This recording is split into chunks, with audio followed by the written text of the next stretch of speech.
સ્વામિનારાયણ ભગવાનના વખતની અંદર કુંડળ ગામમાં અમરા પટગીર નામના ભક્ત રહેતા હતા. હવે એકવાર એવું બન્યું કે રાતનો સમય હતો અને એ પોતે ખાટલામાં સૂતા હતા ફળિયામાં, અને ઊંઘ ઉડી ગઈ અને પડખું ફેરવતા ફેરવતા બોલવા માંડ્યા, સ્વામિનારાયણ સ્વામિનારાયણ સ્વામિનારાયણ. એ વખતે શ્રીજી મહારાજ ગરડામાં વિરાજમાન હતા. અચાનક મહારાજ ઊભા થઈ ગયા અને ગઢડાથી નીકળ્યા કુંડળ જવા માટે. મજલ કાપીને મહારાજ અમરા પટગરના ઘરે પહોંચ્યા. એમના ઘરના બારણા ખખડાવ્યા. અડધી રાત્રે બારણું ખખડ્યું એટલે અમરા પટગર જાગ્યા. અત્યારે કોણ હશે? એમણે બારણું ખોલ્યું તો સામે સાક્ષાત સ્વામિનારાયણ ભગવાન ઊભા હતા. એકદમ આનંદ પણ થયો, આશ્ચર્ય પણ થયું કે મહારાજ અત્યારે અચાનક જાણ તો કરવી હતી. મહારાજે કહ્યું કે એમાં શું જાણ કરવાની, તું અમને બોલાવતો હતો એટલે અમે આવી ગયા. એટલે અમરા પટગરને આશ્ચર્ય થયું કે મહારાજ મેં ક્યારે આપને બોલાવ્યા? મહારાજ કહ્યું કેમ હમણાં તમે સ્વામિનારાયણ સ્વામિનારાયણ એવું બોલતા હતા ને? એ વખતે એમણે કહ્યું કે અરે મહારાજ મને તો હેવા પડ્યા છે સ્વામિનારાયણ સ્વામિનારાયણ બોલવાના. તો મહારાજે કહ્યું કે અમરા અમને પણ એવા હેવા પડ્યા છે. જે અમને યાદ કરે ને ત્યાં અમે પહોંચી જઈએ છીએ. આપણે જ્યારે સાચા હૃદયથી યાદ કરીએ ત્યારે આપણી પૂજાની અંદર ભગવાન પોતે સાક્ષાત પધારે છે. આ એમનું વચન છે. મહારાજે કહ્યું કે અમને એવા હેવા પડ્યા છે જે અમને સંભાળે ત્યાં અમે પહોંચી જઈએ છીએ. એ બિરુદ શ્રીજી મહારાજે અને આપણી ગુરુ પરંપરાએ આજ સુધી સાચવ્યું છે. એક વખત પ્રમુખ સ્વામી મહારાજ નૈરોબીથી વિદાય લેવાના હતા. એ વખતે ત્યાંના હરિભક્ત હર્ષદભાઈએ પ્રમુખ સ્વામી મહારાજને કહ્યું કે સ્વામી આપ અહીં આવો છો ત્યારે તો અમને બહુ આનંદ થઈ જાય છે, પણ જ્યારે આપ અહીંથી જતા રહો છો પાછા ત્યારે અમારી હવા નીકળી જાય છે, અમે ઢીલા થઈ જઈએ છીએ. પ્રમુખ સ્વામી મહારાજે આ વાત સાંભળી અને પછી જાણે વચન આપતા હોય એમ કહ્યું કે અમે ક્યાં દૂર જઈએ છીએ, તમે જ્યારે સંભાળો ત્યારે આવીને ઊભા રહીએ અને દર્શન આપીએ, પછી દૂર કેમ મનાય? આ એમનું વચન છે. આપણે જ્યારે પણ એમને સંભાળીએ છીએ સાચા હૃદયથી ત્યારે આવીને ઊભા રહે છે. 2004ની સાલમાં જ્યારે પ્રમુખ સ્વામી મહારાજ અમેરિકા પધાર્યા એ વખતે ત્યાં ઓર્લાન્ડોની અંદર એક શિબિરનું આયોજન થયું હતું. લગભગ 4000 જેટલા બાલ બાલિકા, કિશોર કિશોરી, યુવક યુવતીઓ ત્યાં એકત્ર થયા હતા. સુંદર શિબિરનું આયોજન થયું હતું. એ બધાને સમાવવા માટે ત્યાં ઓર્લાન્ડોની અંદર એક હોટેલ ભાડે રાખવામાં આવી હતી. હવે જે હોટેલની અંદર બધા જ શિબિરાર્થીઓના ઉતારા હતા, સભાની વ્યવસ્થા હતી, ભોજનની વ્યવસ્થા હતી, બધું જ એક જગ્યાએ આટલું મોટું ઊભું કરવાનું હતું. એટલે આખી હોટેલ ભાડે કરવાની હતી. હવે એના માટે આપણા એક હરિભક્ત કમલભાઈ એમને સેવા સોંપવામાં આવી હતી કે એ હોટેલની કંપની સાથે ડીલ કરવાનું હતું. તો કમલભાઈનો પરિચય બાપા પાસે અપાયો શિબિર પૂરી થઈ ગયા પછી, અને કહ્યું કે સ્વામી આ હરિભક્તે બહુ સારી સેવા કરી. એમણે ઘણા લાંબા સમય સુધી આ જે હોટેલની કંપની હતી એના જુદા જુદા જે મેનેજરો હોય એની સાથે બાર્ગેનિંગ કરીને એને સમજાવીને બહુ જ વાજબી ભાવની અંદર આ હોટેલ ભાડે કરી આપી અને આપણો ઘણો ખર્ચો બચ્યો. એ વખતે કમલભાઈ ઊભા થઈને પ્રમુખ સ્વામી મહારાજને કહ્યું કે બાપા આમાં મેં કાંઈ કર્યું નથી. મારે તો જ્યારે કોઈને મળવા જવાનું થાય આ કામ પ્રસંગે તો એ દિવસે હું સવારની અંદર પૂજામાં આપને પ્રાર્થના કરતો હતો કે આજે આ વ્યક્તિને મળવાનું છે તો આપ એનામાં પ્રવેશ કરજો અને કામ થઈ જાય એવી કૃપા કરજો. અને મને એવો અનુભવ થતો હતો કે મારું કામ થઈ જતું હતું. આ સાંભળીને પ્રમુખ સ્વામી મહારાજ પણ હસતા હસતા બોલ્યા. સ્વામી કહે કે હા, તમારો ટેલિફોન રોજ આવતો તો ખરો. પ્રમુખ સ્વામી મહારાજે એ વાતનું પ્રમાણ આપ્યું કે જ્યારે આપણે પૂજાની અંદર પ્રાર્થના કરીએ ત્યારે એ ટેલિફોન પ્રમુખ સ્વામી મહારાજ ઉપાડે છે અને એનો જવાબ આપે છે. 2011ની સાલમાં એવું થયું કે એ વખતે પ્રમુખ સ્વામી મહારાજની તબિયત નાદુરસ્ત થવા માંડી હતી. એટલે જે પહેલાં જેવી રીતે વ્યક્તિગત રીતે એક એક હરિભક્તને બાપા મળતા તેવી રીતે મળી નહોતા શકતા. એ વખતે બાપા મુંબઈમાં બિરાજમાન હતા, તો મુંબઈમાં ઘુમ્મટ નીચે સ્વામીશ્રી ઠાકોરજીના દર્શન કરવા માટે પધારે. તે વખતે જે હરિભક્તો ત્યાં દર્શન કરવા માટે આવ્યા હોય એ બધા બેઠા હોય અને પછી એવી રીતે મુલાકાત થતી કે કોઈ હરિભક્તો હોય તો એનો કંઈ પ્રશ્ન હોય તો એના વતી સંતો બાપાને રજૂઆત કરતા અને સ્વામીશ્રી દૂરથી એમને દ્રષ્ટિ દ્વારા આશીર્વાદ આપતા અને કંઈ કહેવાનું હોય તો કહેતા પણ ખરા. આવી રીતે મુલાકાતો થતી. એ વખતે અમેરિકાના ચેરી હિલ સેન્ટરના હરિભક્ત રોહિતભાઈ ત્યાં પધાર્યા હતા. તો એમને બાપા સાથે જરા બોલવાની છૂટ, એટલે એમણે સ્વામી બાપાને કહ્યું કે બાપા, ક્યાં સુધી આવી તબિયત રાખવી છે? હવે તમે તબિયત સારી કરી દો, કારણ કે મારે તમને મળવું છે અને મારે તમને મારી વાત કરવી છે, તો મારે વાત ક્યારે કરવી? પ્રમુખ સ્વામી મહારાજ એ વખતે હસવા લાગ્યા, પણ પછી સ્વામી ધીમે રહીને બોલ્યા કે અમે એને રોજ મળીએ છીએ પૂજાની અંદર. રોહિતભાઈને સંતોએ કીધું કે બાપા આવી વાત કરે છે. એ પ્રસંગ તો પૂરો થઈ ગયો. વર્ષ પછી જ્યારે પ્રમુખ સ્વામી મહારાજ અમદાવાદની અંદર હતા અને એ વખતે રોહિતભાઈ ત્યાં આવ્યા હતા, ત્યારે એમણે વાત કરી કે 1 વર્ષ પહેલાં બાપાએ કહ્યું હતું કે હું રોજ પૂજામાં વાત કરું છું અને મને ખરેખર અનુભવ થાય છે કે હું બાપાને પૂજામાં કહી દઉં છું અને મારું કામ થઈ જાય છે. પૂજા એ ખાલી આપણા વ્યાવહારિક કામ પૂરા કરવા માટે છે એવી વાત નથી, પરંતુ હરિભક્તોને અનુભવ છે કે એમાં મહારાજ સ્વામી પધારે છે, આપણી ભક્તિ અંગીકાર કરે છે, આપણી વાત સાંભળે છે. સારંગપુરના એક સંતે મહંત સ્વામી મહારાજને એક પત્ર લખ્યો અને પત્રમાં એમણે પોતાની ભાવનાઓ જણાવી હતી. એમણે કહ્યું હતું કે સ્વામી, આ પત્રમાં મારે જે આપને કહેવું છે એ મેં લખ્યું છે. આપ જવાબ લખવાનું કષ્ટ નહીં ઉઠાવો તો પણ ચાલશે. તો એમાં ઘણી બધી વાતો એમણે લખી હતી. એમાં એક વાત એમણે એવી લખી હતી કે મારે કેટલીક વખત આપને કોઈ વાત કરવાની હોય તો દર વખતે આપને મળી શકાતું નથી, એટલે પછી મારે જે આપને કહેવાનું હોય એ હું પૂજામાં આપને કહી દઉં છું. આટલી વાત એમણે સહેજે સહેજે લખી હતી. મહંત સ્વામી મહારાજે એ પત્ર વાંચ્યો. એક જગ્યાએ સંતે એવું લખ્યું હતું કે આપનું સ્વરૂપ સમજવું એ તો અમારી બુદ્ધિની બહારની વાત છે. આપ કૃપા કરો તો જ આપ કોણ છો એ અમે સમજી શકીએ. હવે આ પત્ર મહંત સ્વામી મહારાજે વાંચ્યો. એ પત્રનો જવાબ તો લખવાનો નહોતો, પરંતુ મહંત સ્વામી મહારાજે એ કાગળમાં 2 જગ્યાએ અંડરલાઈન કરી.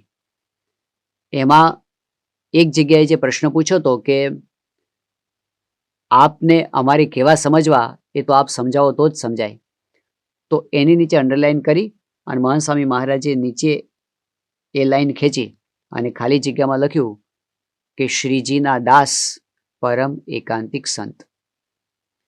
અને બીજી જગ્યા હતી કે હું પૂજામાં આપને પ્રાર્થના કરું છું, એની નીચે અંડરલાઈન કરી અને પછી નીચે ખાલી જગ્યામાં લખ્યું કે પૂજામાં પ્રાર્થના કરો છો તે પહોંચે છે.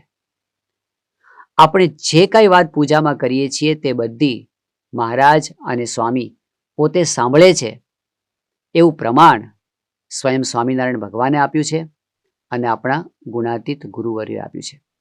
તો આ રીતે નિત્ય પૂજા એક એવી સાધના છે જેમાં ડાયરેક્ટ અને દરરોજ ભગવાન અને સંત સાથે આપણું કનેક્શન થઈ જાય છે, જોડાણ થઈ જાય છે.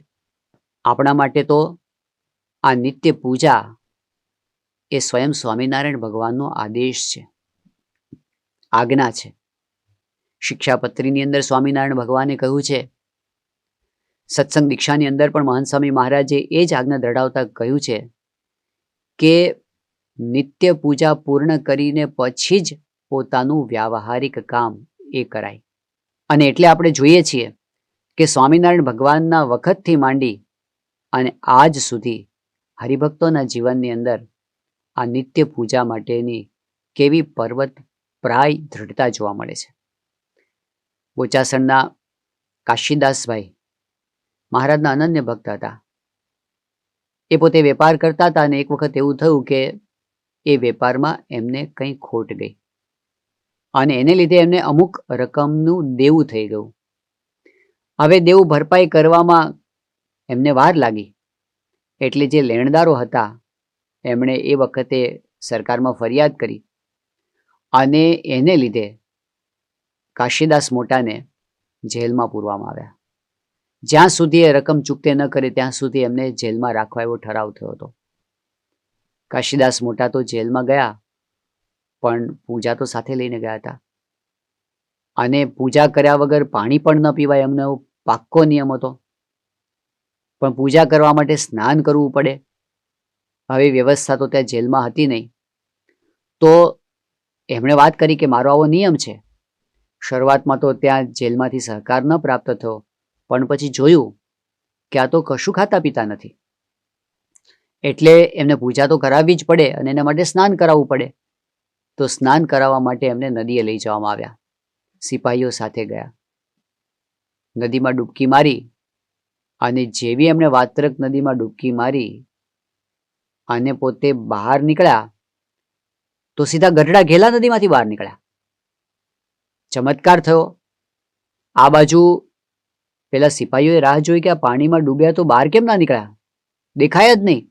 એમને થયું કે કાશીદાસભાઈ પાણીમાં તણાઈ ગયા અને મૃત્યુ પામ્યા, એમ કરીને તો પાછા ગયા. આ બાજુ ગરડાની અંદર મહારાજ પાસે કાશીદાસ પહોંચ્યા. મહારાજે એમને પ્રેમથી બોલાવ્યા. મહારાજ તો બધું જ જાણતા હતા. કહ્યું કે હમણાં અહીં જ રહેજો. 6 મહિના સુધી મહારાજે એમને ત્યાં રાખ્યા. પેલી બાજુ જે લેણદારો હતા એમને પણ આ વાતની ખબર પડી કે આવો ચમત્કાર થયો છે. એમને સમજાયું કે કાશીદાસ તો મોટા ભક્ત છે. એમને પણ સદભાવ થયો, એમને પણ દેવામાંથી એમને મુક્ત કરી દીધા. પરંતુ એક ભક્તની દ્રઢતા કે પૂજા ન થાય ત્યાં સુધી કાંઈ જ ખવાય કે પીવાય નહીં, એ દ્રઢતાએ સ્વયં ભગવાનને પણ વિવશ કરી દીધા એમની મદદ કરવા માટે. તો ભક્તોના જીવનની અંદર આવી દ્રઢતા આપણે આજ સુધી જોતા આવ્યા છીએ. વડોદરાના સન્નિષ્ઠ હરિભક્ત મનુભાઈ એ પોતે પોતાના વ્યવસાયના કામ પ્રસંગે સાઉદી અરેબિયા ગયા હતા. હવે ત્યાંની સરકારના નિયમ પ્રમાણે એ વખતે જરા કડક કાયદા હતા, એટલે ત્યાં જે કોઈ પણ આવ્યા હોય એમની પાસે કોઈ મૂર્તિ હોય ભગવાનની, કોઈ દેવતાની, તો ત્યાંને ત્યાં જ એને કાઢીને ફેંકી દેવામાં આવતી હતી, એરપોર્ટ પર જ. કેટલાક મજૂરો પણ એમની સાથે ભારતથી ત્યાં ગયા હતા. હવે એમની પાસે જે કેલેન્ડરો હોય, ત્યાં દેવી કે દેવતાઓના કોઈ ફોટોગ્રાફ્સ હોય, એ પણ બધું ઉચકીને ત્યાં કચરા પેટીમાં એ લોકો નાખી દેતા હતા. મનુભાઈએ જોયું કે આ નાખી દે છે. એમની બેગ તપાસવામાં આવીને એમાંથી પૂજા કાઢવામાં આવી અને જેવી પેલા ઓફિસરે પૂજા લીધી એટલે તરત જ મનુભાઈએ એ પાછી ખેંચી અને પોતાના કોટના ખિસ્સામાં મૂકી દીધી. તો પેલા ઓફિસરે કીધું કે શું છે? આપણે કીધું કે અમારી પૂજા છે. રકઝક ચાલી. મનુભાઈ કે આ તો હું ના જ આપું. હવે એ સમયે જરા બોલાચાલી થઈ. પેલા બીજા મજૂરોએ મનુભાઈને સમજાવ્યા કે મનુભાઈ આ લોકો બહુ જ કડક છે, તમે માની જાઓ. પણ મનુભાઈ કે નહીં, આ તો હું ના છોડું. એ વખતે ત્યાં ઉપરી ઓફિસર હતા, એ આવી ગયા કે શું ચાલે છે આ બધી રકઝક? એટલે મનુભાઈએ કીધું કે આ અમારી અગત્યની વસ્તુ છે, એટલે કે ચાલો ઓફિસમાં. એ ગભરાવીને ઓફિસમાં ગયા અને પછી કીધું શું વાત છે? એટલે મનુભાઈએ કીધું કે જુઓ, હું તો મારા વ્યવસાય પ્રસંગે અહીંયા આગળ આવ્યો છું અને આવતા પહેલાં કંઈ મને એવું કહેવામાં નહોતું આવ્યું કે આવી મૂર્તિઓ અમે એલાઉ નહીં કરીએ. આ તો અમારી પ્રેયર છે, એ તો અમારે કરવી જ પડે. તમે કદાચ ભારત આવો અને તમારા જે ધર્મસ્થાન હોય તો એમાં તમે જો ભક્તિ કરવા માટે, તમે ઇબાદત કરવા માટે જવા માગતા હો તો અમે કંઈ ના પાડીએ તમને. તો અમે આ દેશમાં આવીએ છીએ તો અમને અમારી પ્રાર્થના કરવા દેવી જોઈએ. મનુભાઈની વાતને એવી ધારી અસર થઈ. પેલા ઓફિસર પણ ખુશ થયા અને છેક બહાર સુધી મૂકવા આવ્યા કે ચાલો તમને કોઈ હેરાન નહીં કરે, હું તમને મૂકી જાઉં છું. તો દ્રઢતા જોઈને મદદ કરે મુરારી. પ્રસંગો એવા બને કે એ સમયે માણસ હલી જાય કે હવે તો આમાં શું રસ્તો નીકળી શકે, પણ જે દ્રઢતા રાખે છે એના નિયમો પણ સચવાય છે, એના ઉપર ભગવાન રાજી પણ થાય છે. આપણા નાના નાના બાળકોથી માંડી અને વૃદ્ધ હરિભક્તો, અશક્ત હરિભક્તો ઘણી વખત બીમારીમાં હોય પણ પૂજાની દ્રઢતા નથી મૂકતા. સુરતની અંદર રવિ નામના એક બાળકની વાત છે. 2001ની સાલમાં એ બાળકને કેન્સર થયું હતું અને બધાને ખબર હતી કે આ એની અંતિમ અવસ્થા છે, હોસ્પિટલમાં હતો. બહુ જ કઠણ પરિસ્થિતિ હતી, પણ એ બાળકનો પૂજાનો નિયમ એને જરા પણ ડગવા ન દીધો. છેલ્લા દિવસે પણ એના મૃત્યુને થોડા કલાકો બાકી હતા ત્યારે પણ એને ખૂબ જ દ્રઢતા રાખી. ડૉક્ટરોની ના છતાં પણ એ પલંગમાંથી નીચે ઉતર્યો, પૂજા પાથરી, આખી પૂજા વ્યવસ્થિત કરી અને પછી એમણે કહ્યું કે તમે ચિંતા કરશો નહીં, ભગવાન અને ગુરુ શ્રીજી મહારાજ ને પ્રમુખ સ્વામી મહારાજ મારી સાથે છે અને એ જ મને લઈ જવાના છે.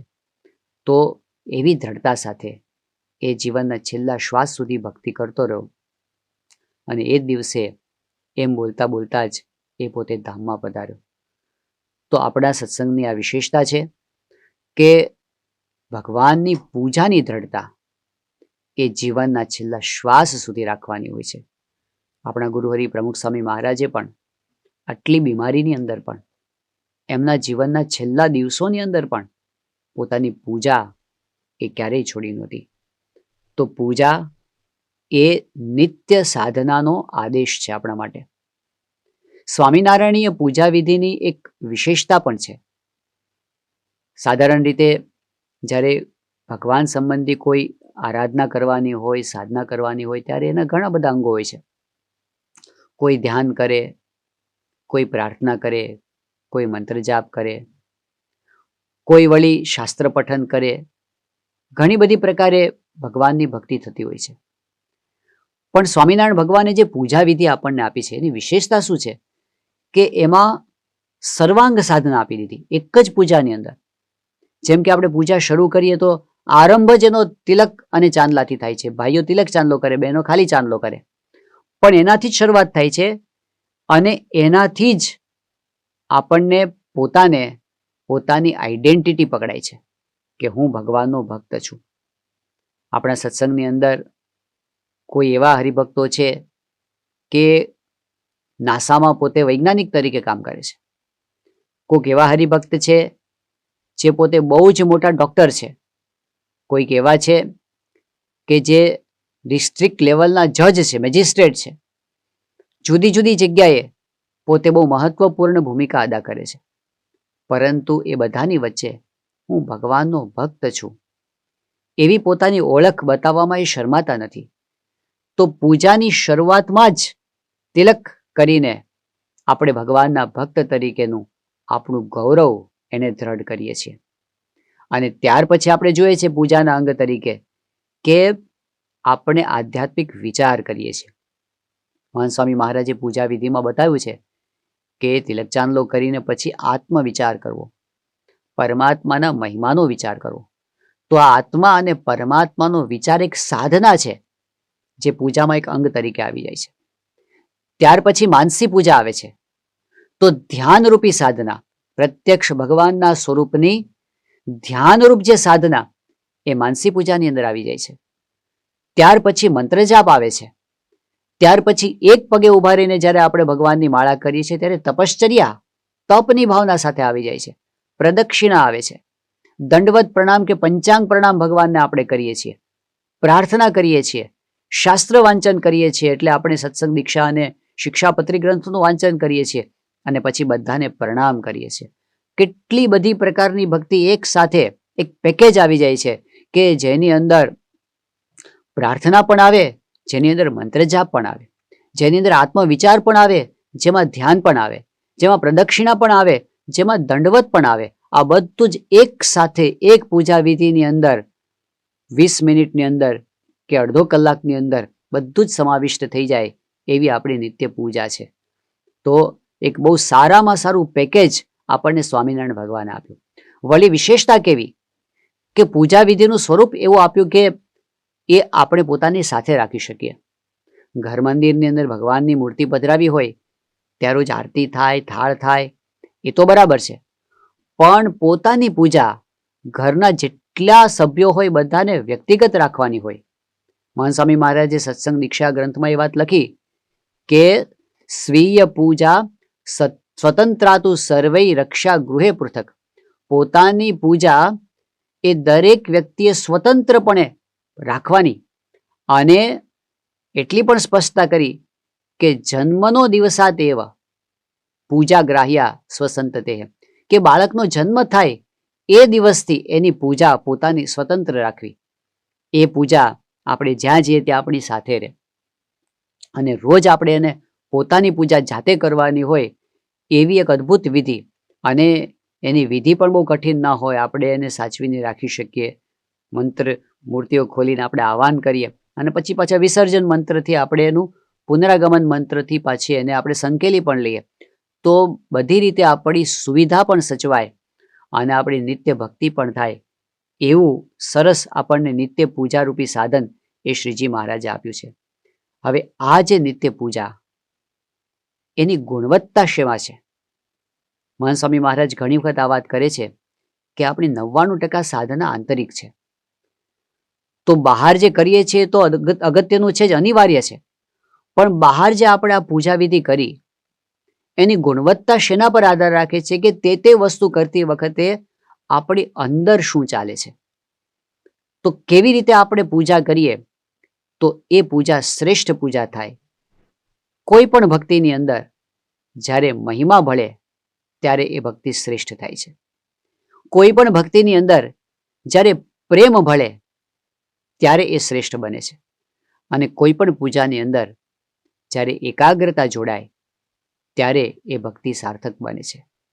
મહિમા, પ્રીતિ અને એકાગ્રતા.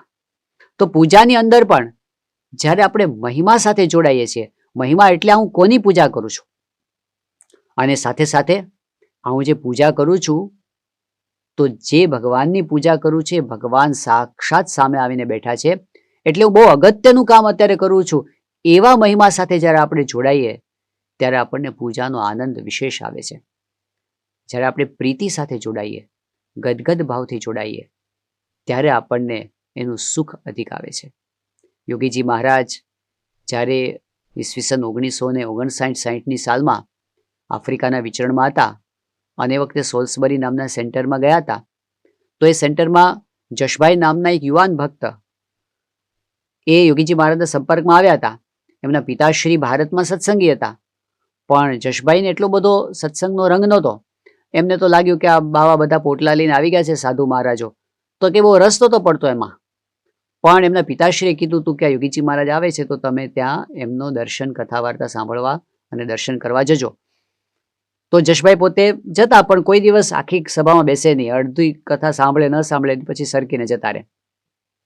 એક દિવસ એવું થયું કે યોગીજી મહારાજનો જે ઉતારો હતો ત્યાં પોતે સવારમાં થોડાક વહેલા પહોંચી ગયા અને યોગીજી મહારાજ પૂજા કરતા હતા અને એકલા પૂજા કરતા હતા. આજુબાજુ બીજા બધા સંતો કે પોતપોતાના કામમાં કે સેવામાં વ્યસ્ત હતા.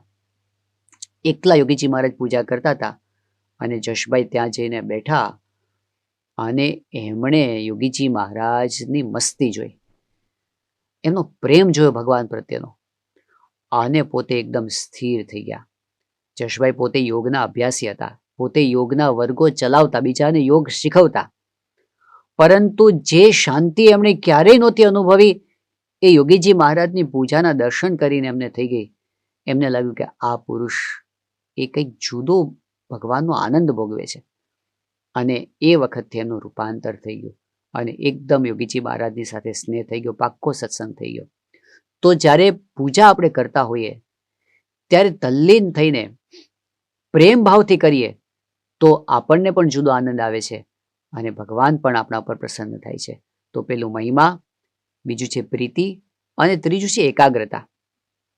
મહાન સ્વામી મહારાજને એકવાર એવું પૂછવામાં આવ્યું હતું કે અમે જ્યારે પૂજા કરીએ છીએ ત્યારે અમને તો જાત જાતના બધા વિચારો આવવા માંડે છે પૂજાની અંદર, તો એ માટે શું કરવું?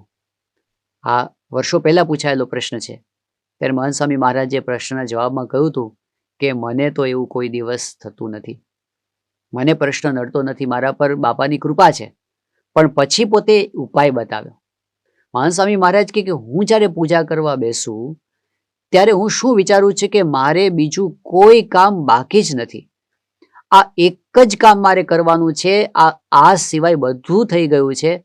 બસ ભગવાન મારી પૂજામાં આવ્યા છે, મહારાજને સ્વામી આવ્યા છે અને મારે એમની સાથે રમવાનું છે, મારે એમની સાથે આનંદ કરવાનો છે, એ સિવાય મારે બીજું કોઈ કામ બાકી નથી. આ વિચાર જ્યારે હું કરું છું ત્યારે મને કોઈ બીજા વિચારો આડા આવતા નથી. શ્રીમદ ભાગવતના પ્રથમ સ્કંદના અંતિમ ભાગની અંદર પરીક્ષિત રાજાની કથા આવે છે. પરીક્ષિત રાજા વનમાં મૃગયા કરવા ગયા અને એને તરસ લાગી, થાક લાગ્યો, ભૂખ લાગી. સ્થાન શોધતા હતા કે કોઈક જગ્યાએથી મને કોઈ આશ્રય મળી જાય. અને એ વખતે દૂરથી એમને એક આશ્રમ દેખાયો. આશ્રમમાં પ્રવેશ કર્યો. એ વખતે શમીક ઋષિ પોતે પરમાત્માના ધ્યાનમાં એકાગ્ર થઈને મગ્ન થયા હતા. આજુબાજુ કોઈ હતું નહીં. પરીક્ષિતને એક બાજુ ભૂખ, તરસ અને થાક હતો, તો બીજી બાજુ એવી અપેક્ષા પણ હતી કે હું આ સ્થાનમાં આવ્યો છું તો મારો કોઈ આદર સત્કાર થાય. પણ કોઈએ એમનો આદર સત્કાર કર્યો નહીં. ઋષિ તો ધ્યાનમાં હતા. પરીક્ષિતને ક્રોધ આવ્યો. ત્યાં એક મરેલો સાપ પડ્યો હતો. ધનુષની અણીથી એ સાપને ઉઠાવીને શમીક ઋષિના ગળામાં નાખી દીધો અને ગુસ્સામાં પરીક્ષિત ત્યાંથી નીકળી ગયો. થોડી વાર થઈ અને શમીક ઋષિનો નાનકડો પુત્ર શૃંગી એ ત્યાં આવ્યો. જોયું કે મારા પિતાના ગળાની અંદર કોઈકે મરેલો સાપ નાખીને મારા પિતાશ્રીનું અપમાન કર્યું છે. ઋષિ તો હજુ પણ ધ્યાનમાં હતા, પણ શૃંગીને બહુ જ દુઃખ થયું. એટલે એ વખતે શૃંગી એકદમ ગુસ્સામાં આવી અને બોલ્યા કે જેણે મારા પિતાનું આવું અપમાન કર્યું છે, 7 દિવસની અંદર તક્ષક સર્પના દંશથી એનું મૃત્યુ થાવ. આ બાજુ પરીક્ષિતને સમાચાર મળ્યા કે 7 દિવસમાં મારું મૃત્યુ થવાનું છે. તો પરીક્ષિતે એ વાતને સવળી લીધી. રાજ્ય જન્મે જઈને સોંપી દીધું પોતાના પુત્રને અને પોતે વિચાર કર્યો કે 7 દિવસ મારી પાસે છે, હું એવું કયું કામ કરી લઉં કે જેથી મારું જીવન સાર્થક થઈ જાય. ગંગા નદીના તટ પર ગયા. ત્યાં મહાન ઋષિઓને મળ્યા. શુકદેવજી પણ એ વખતે ત્યાં પધાર્યા. એ વખતે પરીક્ષિતે શુકદેવજીને પ્રશ્ન પૂછ્યો કે જેનો અંતકાળ નજીક હોય અથવા તો અંતકાળ નજીક ન પણ હોય એવા મનુષ્ય એવું કયું કામ કરી લેવું જોઈએ કે જેથી એનું જીવન સાર્થક થયું છે એવો એને અનુભવ થાય. આ પ્રશ્ન સમગ્ર માનવજાત માટેનો છે. જીવન તો બધા જ જીવે છે, મૃત્યુ તો બધા જ પામે છે, પણ મૃત્યુ પામતા પહેલા જીવન સફળ થયું, સાર્થક થયું એવો અનુભવ થાય એવું શું કરી લેવું? શુકદેવજીએ જે ઉપદેશ આપ્યો એનો આરંભ કરતા પહેલી જ વાત કરી છે, જન્મ લાભ પરઃ પુંસામ અંતે નારાયણ સ્મૃતિ. આ જન્મ ધારણ કર્યો છે એનો મોટામાં મોટો લાભ એટલો જ છે કે બધું કરી કરીને એતાવાન સાંખ્ય યોગાભ્યામ સ્વધર્મ પરિનિષ્ઠયા. આપણે જ્ઞાન શીખીએ, સ્વધર્મનું પાલન કરીએ, યોગ સાધીએ, ગમે તે કરીએ, પણ કરીને છેલ્લે આટલું જ કરવાનું છે, ભગવાનમાં આપણું મન રહે. અને ભગવાનમાં મન રહ્યું એટલે જીવન સાર્થક થઈ ગયું. ખૂબ ધન કમાવાથી જીવનમાં સાર્થકતા નથી આવતી. ખૂબ સત્તા પ્રાપ્ત કર્યા પછી પણ જીવનમાં સાર્થકતા નથી આવતી. પણ જ્યારે ભગવાનમાં મન લાગે છે ત્યારે જીવન સાર્થક થાય છે. આપણે બધા ભક્ત છીએ અને આપણા મનમાં પણ એ અભિલાષા છે ભગવાનમાં મન રહે. પરંતુ વ્યવહારની જવાબદારીઓ એની વચ્ચે આપણે કેવી રીતે ભગવાનમાં સતત મન રાખી શકીએ? આખો દિવસ આપણે મન નથી રાખી શકતા, પણ શ્રીજી મહારાજે વચનામૃતની અંદર એ વાત કરી છે. ગરડા મધ્યના 62માં વચનામૃતમાં કહ્યું કે આખો દિવસ ભલે કદાચ સંસાર વ્યવહારની પ્રવૃત્તિ હોય, પણ દિવસ દરમિયાન 1 ઘડી 2 ઘડી અમુક સમય એવો હોય કે જ્યારે બધું જ ભૂલી જઈ અને આપણે ભગવાનમય થઈ જઈએ. તો આખા દિવસમાં આપણને જે કાંઈ દોષ લાગ્યા હોય, આપણા અંતરકરણ પર જે કાંઈ આવરણો આવી ગયા હોય માયાના, એ બધા ખસી જાય છે. તો આવી રીતે એક ઘડી કે બે ઘડી ભગવાનનું ભજન કરી શકીએ એ માટે આપણે ત્યાં આપણા મહાપુરુષોએ, આપણા ગુરુવર્યોએ આપણને આહનિકની ભેટ આપી છે. જેમ કે આપણે સવાર સાંજ આરતી કરીએ છીએ, આહનિક છે. એવી જ રીતે આપણને નિત્ય પૂજાની ભેટ ભગવાન સ્વામિનારાયણે આપી છે. આ નિત્ય પૂજા એ ભગવાન સાથેનું આપણું કનેક્શન છે. દિવસનો એક એવો સમય છે કે જે સમય આપણે પર્સનલી ભગવાન સાથે અને આપણા ગુરુ સાથે રોજ મળી શકીએ. સ્વામિનારાયણ ભગવાનના વખતની અંદર કુંડળ ગામમાં અમરા પટગીર નામના ભક્ત રહેતા હતા. હવે એકવાર એવું બન્યું કે રાતનો સમય હતો અને એ પોતે ખાટલામાં સૂતા હતા ફળિયામાં અને ઊંઘ ઉડી ગઈ અને પડખું ફેરવતા ફેરવતા બોલવા માંડ્યા, સ્વામિનારાયણ સ્વામિનારાયણ સ્વામિનારાયણ. એ વખતે શ્રીજી મહારાજ ગરડામાં બિરાજમાન હતા. અચાનક મહારાજ ઊભા થઈ ગયા અને ગઢડાથી નીકળ્યા કુંડળ જવા માટે. મજલ કાપીને મહારાજ અમરા પટગરના ઘરે પહોંચ્યા. એમના ઘરના બારના ખખડાવ્યા. અડધી રાત્રે બારણું ખખડ્યું એટલે અમરા પટગર જાગ્યા. અત્યારે કોણ હશે? એમણે બારણું ખોલ્યું તો સામે સાક્ષાત સ્વામિનારાયણ ભગવાન ઊભા હતા. એકદમ આનંદ પણ થયો, આશ્ચર્ય પણ થયું કે મહારાજ અત્યારે અચાનક જાણ તો કરવી હતી. મહારાજે કહ્યું કે એમાં શું જાણ કરવાની, તું અમને બોલાવતો હતો એટલે અમે આવી ગયા. એટલે અમરા પટગરને આશ્ચર્ય થયું કે મહારાજ મેં ક્યારે આપને બોલાવ્યા? મહારાજ કહ્યું કેમ હમણાં તમે સ્વામિનારાયણ સ્વામિનારાયણ એવું બોલતા હતા ને? એ વખતે એમણે કહ્યું કે અરે મહારાજ મને તો હેવા પડ્યા છે સ્વામિનારાયણ સ્વામિનારાયણ બોલવાના. તો મહારાજે કહ્યું કે હમણાં અમને પણ એવા હેવા પડ્યા છે. જે અમને યાદ કરે ને ત્યાં અમે પહોંચી જઈએ છીએ. આપણે જ્યારે સાચા હૃદયથી યાદ કરીએ ત્યારે આપણી પૂજાની અંદર ભગવાન પોતે સાક્ષાત પધારે છે. આનું વચન છે. મહારાજે કહ્યું કે અમને એવા હેવા પડ્યા છે જે અમને સંભાળે ત્યાં અમે પહોંચી જઈએ છીએ. એ બિરુદ શ્રીજી મહારાજે અને આપણી ગુરુ પરંપરાએ આજ સુધી સાચવ્યું છે.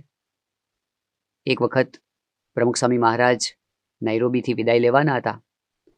એ વખતે ત્યાંના હરિભક્ત હર્ષદભાઈએ પ્રમુખ સ્વામી મહારાજને કહ્યું કે સ્વામી આપ અહીં આવો છો ત્યારે તો અમને બહુ આનંદ થઈ જાય છે, પણ જ્યારે આપ અહીંથી જતા રહો છો પાછા ત્યારે અમારી હવા નીકળી જાય છે, અમે ઢીલા થઈ જઈએ છીએ. પ્રમુખ સ્વામી મહારાજે આ વાત સાંભળી અને પછી જાણે વચન આપતા હોય એમ કહ્યું કે અમે ક્યાં દૂર જઈએ છીએ, તમે જ્યારે સંભાળો ત્યારે આવીને ઊભા રહીએ અને દર્શન આપીએ, પછી દૂર કેમ મનાય? આ એમનું વચન છે. આપણે જ્યારે પણ એમને સંભાળીએ છીએ સાચા હૃદયથી ત્યારે આવીને ઊભા રહે છે. 2004ની સાલમાં જ્યારે પ્રમુખ સ્વામી મહારાજ અમેરિકા પધાર્યા એ વખતે ત્યાં ઓર્લાન્ડોની અંદર એક શિબિરનું આયોજન થયું હતું. લગભગ 4000 જેટલા બાલ બાલિકા, કિશોર કિશોરી, યુવક યુવતીઓ ત્યાં એકત્ર થયા હતા. સુંદર શિબિરનું આયોજન થયું હતું. એ બધાને સમાવવા માટે ત્યાં ઓર્લાન્ડોની અંદર એક હોટેલ ભાડે રાખવામાં આવી હતી. હવે જે હોટેલની અંદર બધા જ શિબિરાર્થીઓના ઉતારા હતા, સભાની વ્યવસ્થા હતી, ભોજનની વ્યવસ્થા હતી, બધું જ એક જગ્યાએ આટલું મોટું ઊભું કરવાનું હતું એટલે આખી હોટેલ ભાડે કરવાની હતી. હવે એના માટે આપણા એક હરિભક્ત કમલભાઈ એમને સેવા સોંપવામાં આવી હતી કે એ હોટેલની કંપની સાથે ડીલ કરવાનું હતું. તો કમલભાઈનો પરિચય બાપા પાસે અપાયો શિબિર પૂરી થઈ ગયા પછી અને કહ્યું કે સ્વામી આ હરિભક્તે બહુ સારી સેવા કરી. એમણે ઘણા લાંબા સમય સુધી આ જે હોટેલની કંપની હતી એના જુદા જુદા જે મેનેજરો હોય એની સાથે બાર્ગેનિંગ કરીને એને સમજાવીને બહુ જ વાજબી ભાવની અંદર આ હોટેલ ભાડે કરી આપી અને આપણો ઘણો ખર્ચો બચ્યો. એ વખતે કમલભાઈ ઊભા થઈને પ્રમુખ સ્વામી મહારાજને કહ્યું કે બાપા, આમાં મેં કાંઈ કર્યું નથી. મારે તો જ્યારે જ્યારે કોઈને મળવા જવાનું થાય આ કામ પ્રસંગે, તો એ દિવસે હું સવારની અંદર પૂજામાં આપને પ્રાર્થના કરતો હતો કે આજે આ વ્યક્તિને મળવાનું છે, તો આપ એનામાં પ્રવેશ કરજો અને કામ થઈ જાય એવી કૃપા કરજો. અને મને એવો અનુભવ થતો હતો કે મારું કામ થઈ જતું હતું. આ સાંભળીને પ્રમુખ સ્વામી મહારાજ પણ હસતા હસતા બોલ્યા. સ્વામી કહે કે હા, તમારો ટેલિફોન રોજ આવતો તો ખરો. પ્રમુખ સ્વામી મહારાજે એ વાતનું પ્રમાણ આપ્યું કે જ્યારે આપણે પૂજાની અંદર પ્રાર્થના કરીએ ત્યારે એ ટેલિફોન પ્રમુખ સ્વામી મહારાજ ઉપાડે છે અને એનો જવાબ આપે છે. 2011ની સાલમાં એવું થયું કે એ વખતે પ્રમુખ સ્વામી મહારાજની તબિયત નાદુરસ્ત થવા માંડી હતી. એટલે જે પહેલાં જેવી રીતે વ્યક્તિગત રીતે એક એક હરિભક્તને બાપા મળતા તેવી રીતે મળી નહોતા શકતા. એ વખતે બાપા મુંબઈમાં બિરાજમાન હતા, તો મુંબઈમાં ગુમ્મટ નીચે સ્વામીશ્રી ઠાકોરજીના દર્શન કરવા માટે પધારે.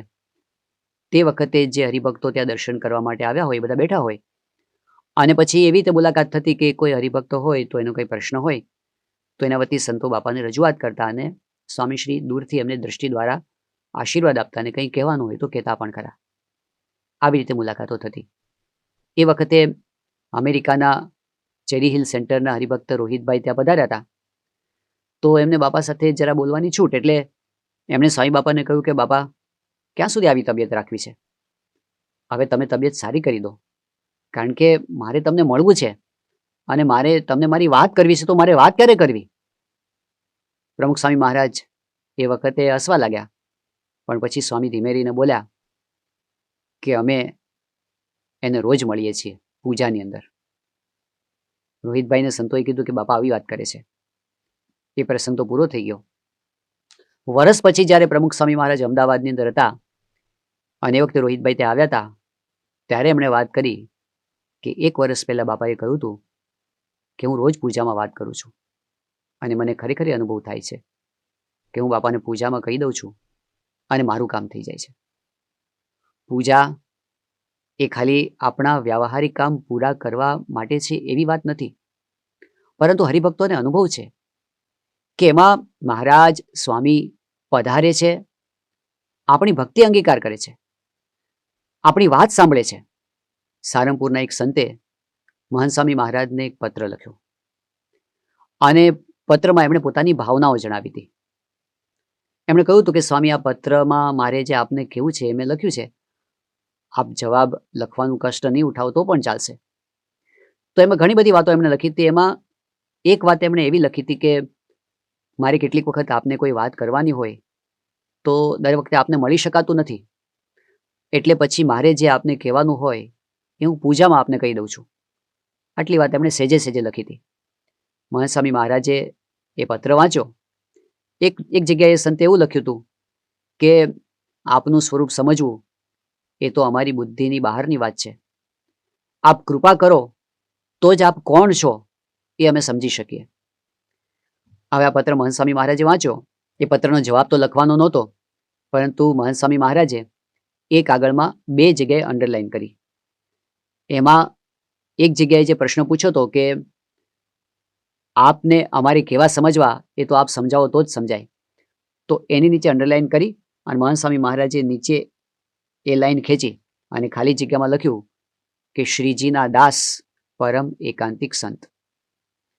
અને બીજી જગ્યા હતી કે હું પૂજામાં આપને પ્રાર્થના કરું છું, એની નીચે અંડરલાઈન કરી અને પછી નીચે ખાલી જગ્યામાં લખ્યું કે પૂજામાં પ્રાર્થના કરો છો તે પહોંચે છે.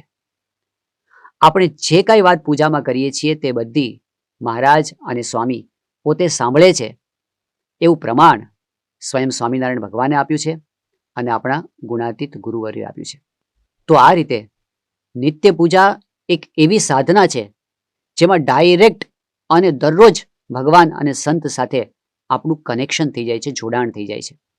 આપણા માટે તો આ નિત્ય પૂજા એ સ્વયં સ્વામિનારાયણ ભગવાનનો આદેશ છે, આજ્ઞા છે. શિક્ષાપત્રીની અંદર સ્વામિનારાયણ ભગવાને કહ્યું છે, સત્સંગ દીક્ષાની અંદર પણ મહંત સ્વામી મહારાજે એ જ આજ્ઞા દૃઢાવતા કહ્યું છે કે નિત્ય પૂજા પૂર્ણ કરીને પછી જ પોતાનું વ્યાવહારિક કામ એ કરાય. અને એટલે આપણે જોઈએ છીએ કે સ્વામિનારાયણ ભગવાનના વખતથી માંડી અને આજ સુધી હરિભક્તોના જીવનની અંદર આ નિત્ય પૂજા માટેની કેવી પર્વત પ્રાય દૃઢતા જોવા મળે છે. બોચાસણના કાશીદાસભાઈ મહારાજના અનન્ય ભક્ત હતા. એ પોતે વેપાર કરતા હતા અને એક વખત એવું થયું કે એ વેપારમાં એમને કંઈ ખોટ ગઈ અને એને લીધે એમને અમુક રકમનું દેવું થઈ ગયું. હવે દેવું ભરપાઈ કરવામાં એમને વાર લાગી એટલે જે લેણદારો હતા એમણે એ વખતે સરકારમાં ફરિયાદ કરી અને એને લીધે કાશીદાસ મોટાને જેલમાં પૂરવામાં આવ્યા. જ્યાં સુધી એ રકમ ચૂકતે ન કરે ત્યાં સુધી એમને જેલમાં રાખવા એવો ઠરાવ થયો હતો. કાશીદાસ મોટા તો જેલમાં ગયા પણ પૂજા તો સાથે લઈને ગયા હતા અને પૂજા કર્યા વગર પાણી પણ ન પીવાય એમનો પાક્કો નિયમ હતો. પણ પૂજા કરવા માટે સ્નાન કરવું પડે. હવે વ્યવસ્થા તો ત્યાં જેલમાં હતી નહીં તો એમણે વાત કરી કે મારો આવો નિયમ છે. શરૂઆતમાં તો ત્યાં જેલમાંથી સહકાર ન પ્રાપ્ત થયો પણ પછી જોયું કે આ તો કશું ખાતા પીતા નથી એટલે એમને પૂજા તો કરાવવી જ પડે અને એના માટે સ્નાન કરાવવું પડે. તો સ્નાન કરાવવા માટે એમને નદીએ લઈ જવામાં આવ્યા. સિપાહીઓ સાથે ગયા. નદીમાં ડૂબકી મારી અને જેવી એમણે વાત્રક નદીમાં ડૂબકી મારી અને પોતે બહાર નીકળ્યા તો સીધા ગઢડા ઘેલા નદીમાંથી બહાર નીકળ્યા. ચમત્કાર થયો. આ બાજુ પેલા સિપાહીઓએ રાહ જોઈ કે આ પાણીમાં ડૂબ્યા તો બહાર કેમ ના નીકળ્યા, દેખાયા જ નહીં. એમને થયું કે કાશીદાસભાઈ પાણીમાં તણાઈ ગયા અને મૃત્યુ પામ્યા એમ કરીને તો પાછા ગયા. આ બાજુ ગરડાની અંદર મહારાજ પાસે કાશીદાસ પહોંચ્યા. મહારાજે એમને પ્રેમથી બોલાવ્યા. મહારાજ તો બધું જ જાણતા હતા. કહ્યું કે હમણાં અહીં જ રહેજો. 6 મહિના સુધી મહારાજે એમને ત્યાં રાખ્યા. પેલી બાજુ જે લેણદારો હતા એમને પણ આ વાતની ખબર પડી કે આવો ચમત્કાર થયો છે. એમને સમજાયું કે કાશીદાસ તો મોટા ભક્ત છે. એમને પણ સદભાવ થયો. એમને પણ દેવામાંથી એમને મુક્ત કરી દીધા. પરંતુ એક ભક્તની દ્રઢતા કે પૂજા ન થાય ત્યાં સુધી કાંઈ જ ખવાય કે પીવાય નહીં, એ દ્રઢતાએ સ્વયં ભગવાનને પણ વિવશ કરી દીધા એમની મદદ કરવા માટે. તો ભક્તોના જીવનની અંદર આવી દ્રઢતા આપણે આજ સુધી જોતા આવ્યા છીએ. વડોદરાના સન્નિષ્ઠ હરિભક્ત મનુભાઈ એ પોતે પોતાના વ્યવસાયના કામ પ્રસંગે સાઉદી અરેબિયા ગયા હતા. હવે ત્યાંની સરકારના નિયમ પ્રમાણે એ વખતે જરા કડક કાયદા હતા એટલે ત્યાં જે કોઈ પણ આવ્યા હોય એમની પાસે કોઈ મૂર્તિ હોય ભગવાનની, કોઈ દેવતાની, તો ત્યાંને ત્યાં જ એને કાઢીને ફેંકી દેવામાં આવતી હતી એરપોર્ટ પર જ. કેટલાક મજૂરો પણ એમની સાથે ભારતથી ત્યાં ગયા હતા. હવે એમની પાસે જે કેલેન્ડરો હોય, ત્યાં દેવી કે દેવતાઓના કોઈ ફોટોગ્રાફ્સ હોય, એ પણ બધું ઉચકીને ત્યાં કચરાપેટીમાં એ લોકો નાખી દેતા હતા. મનુભાઈએ જોયું કે આ નાખી દે છે. એમની બેગ તપાસવામાં આવીને એમાંથી પૂજા કાઢવામાં આવી અને જેવી પેલા ઓફિસરે પૂજા લીધી એટલે તરત જ મનુભાઈએ એ પાછી ખેંચી અને પોતાના કોટના ખિસ્સામાં મૂકી દીધી. તો પેલા ઓફિસરે કીધું કે શું છે? આપણે કીધું કે અમારી પૂજા છે. રકઝક ચાલી. મનુભાઈ કે આ તો હું ના જ આપું. હવે એ સમયે જરા બોલાચાલી થઈ. પેલા બીજા મજૂરોએ મનુભાઈને સમજાવ્યા કે મનુભાઈ આ લોકો બહુ જ કડક છે, તમે માની જાઓ. પણ મનુભાઈ કે નહીં, આ તો હું ના છોડું. એ વખતે ત્યાં ઉપરી ઓફિસર હતા એ આવી ગયા કે શું ચાલે છે આ બધી રકઝક? એટલે મનુભાઈએ કીધું કે આ અમારી અગત્યની વસ્તુ છે એટલે કે ચાલો ઓફિસમાં. એ ગભરાવીને ઓફિસમાં ગયા અને પછી કીધું શું વાત છે? એટલે મનુભાઈએ કીધું કે જુઓ, હું તો મારા વ્યવસાય પ્રસંગે અહીં આગળ આવ્યો છું અને આવતા પહેલાં કંઈ મને એવું કહેવામાં નહોતું આવ્યું કે આવી મૂર્તિઓ અમે એલાવ નહીં કરીએ. આ તો અમારી પ્રેયર છે, એ તો અમારે કરવી જ પડે. તમે કદાચ ભારત આવો અને તમારા જે ધર્મસ્થાન હોય તો એમાં તમે જો ભક્તિ કરવા માટે, તમે ઇબાદત કરવા માટે જવા માગતા હો તો અમે કંઈ ના પાડીએ તમને. તો અમે આ દેશમાં આવીએ છીએ તો અમને અમારી પ્રાર્થના કરવા દેવી જોઈએ. મનુભાઈની વાતને એવી ધારી અસર થઈ. પેલા ઓફિસર પણ ખુશ થયા અને છેક બહાર સુધી મૂકવા આવ્યા કે ચાલો તમને કોઈ હેરાન નહીં કરે, હું તમને મૂકી જાઉં છું. તો દ્રઢતા જોઈને મદદ કરે મુરારી. પ્રસંગો એવા બને કે એ સમયે માણસ હલી જાય કે હવે તો આમાં શું રસ્તો નીકળી શકે, પણ જે દ્રઢતા રાખે છે એના નિયમો પણ સચવાય છે, એના ઉપર ભગવાન રાજી પણ થાય છે. આપણા નાના નાના બાળકોથી માંડી અને વૃદ્ધ હરિભક્તો, અશક્ત હરિભક્તો ઘણી વખત બીમારીમાં હોય પણ પૂજાની દ્રઢતા નથી મૂકતા. સુરતની અંદર રવિ નામના એક બાળકની વાત છે. 2001ની સાલમાં એ બાળકને કેન્સર થયું હતું અને બધાને ખબર હતી કે આ એની અંતિમ અવસ્થા છે. હોસ્પિટલમાં હતો, બહુ જ કઠણ પરિસ્થિતિ હતી, પણ એ બાળકનો પૂજાનો નિયમ એને જરા પણ ડગવા ન દીધો. છેલ્લા દિવસે પણ એના મૃત્યુને થોડા કલાકો બાકી હતા ત્યારે પણ એને ખૂબ જ દ્રઢતા રાખી. ડૉક્ટરોની ના છતાં પણ એ પલંગમાંથી નીચે ઉતર્યો, પૂજા પાથરી, આખી પૂજા વ્યવસ્થિત કરી, અને પછી એમણે કહ્યું કે તમે ચિંતા કરશો નહીં, ભગવાન અને ગુરુ શ્રીજી મહારાજ ને પ્રમુખ સ્વામી મહારાજ મારી સાથે છે અને એ જ મને લઈ જવાના છે. તો એવી દ્રઢતા સાથે એ જીવનના છેલ્લા શ્વાસ સુધી ભક્તિ કરતો રહ્યો, અને એ જ દિવસે એમ બોલતા બોલતા જ એ પોતે ધામમાં પધાર્યો. તો આપણા સત્સંગની આ વિશેષતા છે કે ભગવાનની પૂજાની દ્રઢતા એ જીવનના છેલ્લા શ્વાસ સુધી રાખવાની હોય છે. આપણા ગુરુહરિ પ્રમુખ સ્વામી મહારાજે પણ આટલી બીમારીની અંદર પણ, એમના જીવનના છેલ્લા દિવસોની અંદર પણ પોતાની પૂજા એ ક્યારેય છોડી નહોતી. તો પૂજા એ નિત્ય સાધનાનો આદેશ છે આપણા માટે. સ્વામિનારાયણીય પૂજા વિધિની એક વિશેષતા પણ છે. સાધારણ રીતે જ્યારે ભગવાન સંબંધી કોઈ આરાધના કરવાની હોય, સાધના કરવાની હોય, ત્યારે એના ઘણા બધા અંગો હોય છે. કોઈ ધ્યાન કરે, કોઈ પ્રાર્થના કરે, કોઈ મંત્ર જાપ કરે, કોઈ વળી શાસ્ત્ર પઠન કરે, ઘણી બધી પ્રકારે ભગવાનની ભક્તિ થતી હોય છે. પણ સ્વામિનારાયણ ભગવાને જે પૂજા વિધિ આપણને આપી છે એની વિશેષતા શું છે કે એમાં સર્વાંગ સાધના આપી દીધી એક જ પૂજાની અંદર. જેમ કે આપણે પૂજા શરૂ કરીએ તો આરંભ જ એનો તિલક અને ચાંદલાથી થાય છે. ભાઈઓ તિલક ચાંદલો કરે, બહેનો ખાલી ચાંદલો કરે, પણ એનાથી જ શરૂઆત થાય છે, અને એનાથી જ આપણને પોતાની આઈડેન્ટિટી પકડાય છે કે હું ભગવાનનો ભક્ત છું. આપણા સત્સંગની અંદર કોઈ એવા હરિભક્તો છે કે નાસામાં પોતે વૈજ્ઞાનિક તરીકે કામ કરે છે. કોઈક એવા હરિભક્ત છે જે પોતે બહુ જ મોટા ડૉક્ટર છે. કોઈક એવા છે કે જે ડિસ્ટ્રિક્ટ લેવલના જજ છે, મેજિસ્ટ્રેટ છે. જુદી જુદી જગ્યાએ પોતે બહુ મહત્વપૂર્ણ ભૂમિકા અદા કરે છે. પરંતુ એ બધાની વચ્ચે હું ભગવાનનો ભક્ત છું એવી પોતાની ઓળખ બતાવવામાં એ શરમાતા નથી. તો પૂજાની શરૂઆતમાં જ તિલક કરીને આપણે ભગવાનના ભક્ત તરીકેનું આપણું ગૌરવ એને દ્રઢ કરીએ છીએ. અને ત્યાર પછી આપણે જોઈએ છીએ પૂજાના અંગ તરીકે કે આપણે આધ્યાત્મિક વિચાર કરીએ છીએ. મહંત સ્વામી મહારાજે પૂજા વિધિમાં બતાવ્યું છે કે તિલક ચાંદલો કરીને પછી આત્મવિચાર કરવો, પરમાત્માના મહિમાનો વિચાર કરવો. તો આ આત્મા અને પરમાત્માનો વિચાર એક સાધના છે જે પૂજામાં એક અંગ તરીકે આવી જાય છે. ત્યાર પછી માનસી પૂજા આવે છે. તો ધ્યાનરૂપી સાધના, પ્રત્યક્ષ ભગવાનના સ્વરૂપની ધ્યાનરૂપ જે સાધના એ માનસી પૂજાની અંદર આવી જાય છે. ત્યાર પછી મંત્ર જાપ આવે છે. ત્યાર પછી એક પગે ઉભા રહીને જ્યારે આપણે ભગવાનની માળા કરીએ છીએ ત્યારે તપશ્ચર્યા, તપની ભાવના સાથે આવી જાય છે. પ્રદક્ષિણા આવે છે. દંડવત પ્રણામ કે પંચાંગ પ્રણામ ભગવાનને આપણે કરીએ છીએ. પ્રાર્થના કરીએ છીએ, શાસ્ત્ર વાંચન કરીએ છીએ, એટલે આપણે સત્સંગ દીક્ષા અને શિક્ષાપત્રી ગ્રંથોનું વાંચન કરીએ છીએ, અને પછી બધાને પ્રણામ કરીએ છીએ. કેટલી બધી પ્રકારની ભક્તિ એક સાથે એક પેકેજ આવી જાય છે કે જેની અંદર પ્રાર્થના પણ આવે, જેની અંદર મંત્ર જાપ પણ આવે, જેની અંદર આત્મવિચાર પણ આવે, જેમાં ધ્યાન પણ આવે, જેમાં પ્રદક્ષિણા પણ આવે, જેમાં દંડવત પણ આવે. આ બધું જ એક સાથે એક પૂજા વિધિની અંદર 20 મિનિટની અંદર કે અડધો કલાકની અંદર બધું જ સમાવિષ્ટ થઈ જાય એવી આપણી નિત્ય પૂજા છે. તો એક બહુ સારામાં સારું પેકેજ આપણને સ્વામિનારાયણ ભગવાને આપ્યું. વળી વિશેષતા કેવી કે પૂજા વિધિનું સ્વરૂપ એવું આપ્યું કે એ આપણે પોતાની સાથે રાખી શકીએ. ઘર મંદિરની અંદર ભગવાનની મૂર્તિ પધરાવી હોય ત્યારે જ આરતી થાય, થાળ થાય, એ તો બરાબર છે, પણ પોતાની પૂજા ઘરના જેટલા સભ્યો હોય બધાને વ્યક્તિગત રાખવાની હોય. મહંત સ્વામી મહારાજે સત્સંગ દીક્ષા ગ્રંથમાં એ વાત લખી કે સ્વીય પૂજા સ્વતંત્રાતુ સર્વૈ રક્ષા ગૃહે પૃથક.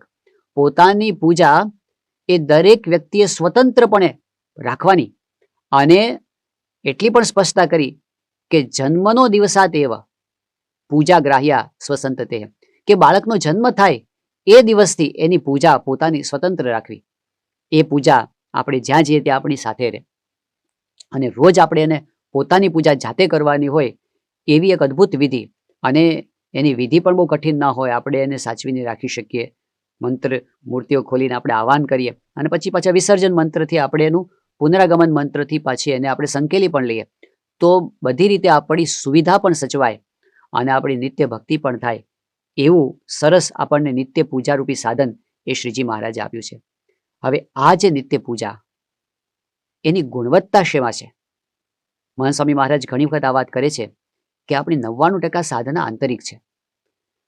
તો બહાર જે કરીએ છીએ તો અગત્યનું છે જ, અનિવાર્ય છે, પણ બહાર જે આપણે આ પૂજા વિધિ કરી એની ગુણવત્તા શેના પર આધાર રાખે છે કે તે વસ્તુ કરતી વખતે આપણી અંદર શું ચાલે છે.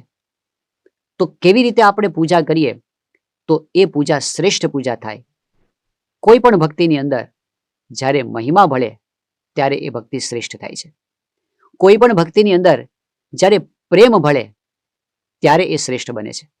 અને કોઈ પણ પૂજાની અંદર જ્યારે એકાગ્રતા જોડાય ત્યારે એ ભક્તિ સાર્થક બને છે. મહિમા, પ્રીતિ અને એકાગ્રતા. તો પૂજાની અંદર પણ જ્યારે આપણે મહિમા સાથે જોડાઈએ છીએ, મહિમા એટલે હું કોની પૂજા કરું છું, અને સાથે સાથે હું જે પૂજા કરું છું તો જે ભગવાનની પૂજા કરું છું એ ભગવાન સાક્ષાત સામે આવીને બેઠા છે, એટલે હું બહુ અગત્યનું કામ અત્યારે કરું છું, એવા મહિમા સાથે જ્યારે આપણે જોડાઈએ ત્યારે આપણને પૂજાનો આનંદ વિશેષ આવે છે. જ્યારે આપણે પ્રીતિ સાથે જોડાઈએ, ગદગદ ભાવથી જોડાઈએ ત્યારે આપણને એનું સુખ અધિક આવે છે. યોગીજી મહારાજ જ્યારે ઈસવીસન 1959-60ની સાલમાં આફ્રિકાના વિચરણમાં હતા અને એ વખતે સોલ્સબરી નામના સેન્ટરમાં ગયા હતા, તો એ સેન્ટરમાં જશભાઈ નામના એક યુવાન ભક્ત એ યોગીજી મહારાજના સંપર્કમાં આવ્યા હતા. એમના પિતાશ્રી ભારતમાં સત્સંગી હતા, પણ જશભાઈને એટલો બધો સત્સંગનો રંગ નહોતો. એમને તો લાગ્યું કે આ બાવા બધા પોટલા લઈને આવી ગયા છે સાધુ મહારાજો, તો કે બહુ રસ નહોતો પડતો એમાં. પણ એમના પિતાશ્રીએ કીધું હતું કે યોગીજી મહારાજ આવે છે તો તમે ત્યાં એમનો દર્શન, કથા વાર્તા સાંભળવા અને દર્શન કરવા જજો.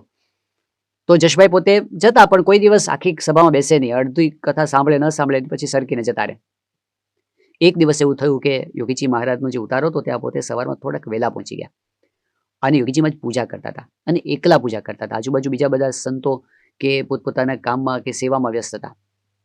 એકલા યોગીજી મહારાજ પૂજા કરતા હતા અને જશભાઈ ત્યાં જઈને બેઠા અને એમણે યોગીજી મહારાજની મસ્તી જોઈ, એમનો પ્રેમ જોયો ભગવાન પ્રત્યેનો, અને પોતે એકદમ સ્થિર થઈ ગયા. જશભાઈ પોતે યોગના અભ્યાસી હતા, પોતે યોગના વર્ગો ચલાવતા, બીજાને યોગ શીખવતા, પરંતુ જે શાંતિ એમણે ક્યારેય નહોતી અનુભવી એ યોગીજી મહારાજની પૂજાના દર્શન કરીને એમને થઈ ગઈ. એમને લાગ્યું કે આ પુરુષ એ કંઈક જુદો ભગવાનનો આનંદ ભોગવે છે, અને એ વખતથી એમનું રૂપાંતર થઈ ગયું અને એકદમ યોગીજી મહારાજની સાથે સ્નેહ થઈ ગયો, પાક્કો સત્સંગ થઈ ગયો. તો જ્યારે પૂજા આપણે કરતા હોઈએ ત્યારે તલ્લીન થઈને પ્રેમ ભાવથી કરીએ તો આપણને પણ જુદો આનંદ આવે છે અને ભગવાન પણ આપણા પર પ્રસન્ન થાય છે. તો પેલું મહિમા, બીજું છે પ્રીતિ, અને ત્રીજું છે એકાગ્રતા. મહંત સ્વામી મહારાજને એકવાર એવું પૂછવામાં આવ્યું હતું કે અમે જ્યારે પૂજા કરીએ છીએ ત્યારે અમને તો જાત જાતના બધા વિચારો આવવા માંડે છે પૂજાની અંદર, તો એ માટે શું કરવું? આ વર્ષો પહેલા પૂછાયેલો પ્રશ્ન છે. ત્યારે મહંત સ્વામી મહારાજે પ્રશ્નના જવાબમાં કહ્યું હતું કે મને તો એવું કોઈ દિવસ થતું નથી, મને પ્રશ્ન નડતો નથી, મારા પર બાપાની કૃપા છે. પણ પછી પોતે ઉપાય બતાવ્યો. મહંત સ્વામી મહારાજ કે હું જ્યારે પૂજા કરવા બેસું ત્યારે હું શું વિચારું છું કે મારે બીજું કોઈ કામ બાકી જ નથી, આ એક જ કામ મારે કરવાનું છે, આ સિવાય બધું થઈ ગયું છે. બસ મારી ભગવાન મારી પૂજામાં આવ્યા છે, મહારાજને સ્વામી આવ્યા છે અને મારે એમની સાથે રમવાનું છે, મારે એમની સાથે આનંદ કરવાનો છે, એ સિવાય મારે બીજું કોઈ કામ બાકી નથી. આ વિચાર જ્યારે હું કરું છું ત્યારે મને કોઈ બીજા વિચારો આડા આવતા નથી, બીજું કોઈ કામ જ એ વખતે આડું આવતું નથી. સેંકડો કામ પેન્ડિંગ પડ્યા હોય છતાં પણ એ કામને એ વખતે સાવ ભૂલી જ જવા એ મહંત સ્વામી મહારાજે શીખ્યું. અને બીજી વાત એમણે કરી કે જેમ શિવલાલ શેઠ પૂજા કરવા માટે બેસતા ત્યારે બધું બાળી દેતા હતા, અંતરથી બધું બાળી દેતા હતા. બોટાદ શહેર બળી ગયું, ઘર બળી ગયું, ધંધો બળી ગયો, દેહ બળી ગયો, રાખ થઈ ગઈ. હવે ધ્યાન કરો, એક વખત બધું રાખ થવાનું જ છે. તો એ બધું જ અંતરથી પ્રલય કરીને, સાંખ્ય કરીને આપણે બેસીએ તો પૂજાની અંદર બીજા વિચારો આડા ન આવે. આ ઉપાયો મહંત સ્વામી મહારાજે આપણને બતાવ્યા. તો નિત્ય પૂજા એ મહિમાથી, પ્રીતિથી અને એકાગ્રતાથી કરીએ તો આપણને એનો ખરેખરો આનંદ આવે છે. આ પૂજા એ આપણો રોજનો અભ્યાસ છે. આજે પૂજા કરીએ એના કરતાં કાલ વધારે સારી થાય એ આપણી સાધના છે. કોઈ એક કલાકારને પૂછવામાં આવ્યું કે તમે આ રચના બનાવો છો, અત્યાર સુધીમાં તો ઘણી બધી રચનાઓ તમે કરી છે, તો તમારા જીવનની શ્રેષ્ઠ રચના કઈ? તો કલાકારે જવાબ આપ્યો કે હવે જે રચના હું કરવાનો છું એ મારી શ્રેષ્ઠ રચના. અત્યાર સુધી જેટલી થઈ એના કરતાં વધારે સારી કરવી એ આપણી સાધના. એમ આપણને કોઈ પૂછે કે તમારા જીવનમાં અત્યાર સુધીમાં તમે ઘણી બધી વખત પૂજા કરી છે, પણ તમારી શ્રેષ્ઠ પૂજા કઈ? તો આપણે એવું કહેવું જોઈએ કે હવે પછી હું જે પૂજા કરવાનો છું એ મારા જીવનની શ્રેષ્ઠ પૂજા છે. એટલે જેટલી પણ પૂજા કરી એના કરતાં વધારે સારી પૂજા મારે હવે કરવી છે. બીજે દિવસે એના કરતાં પણ સારી કરવી છે.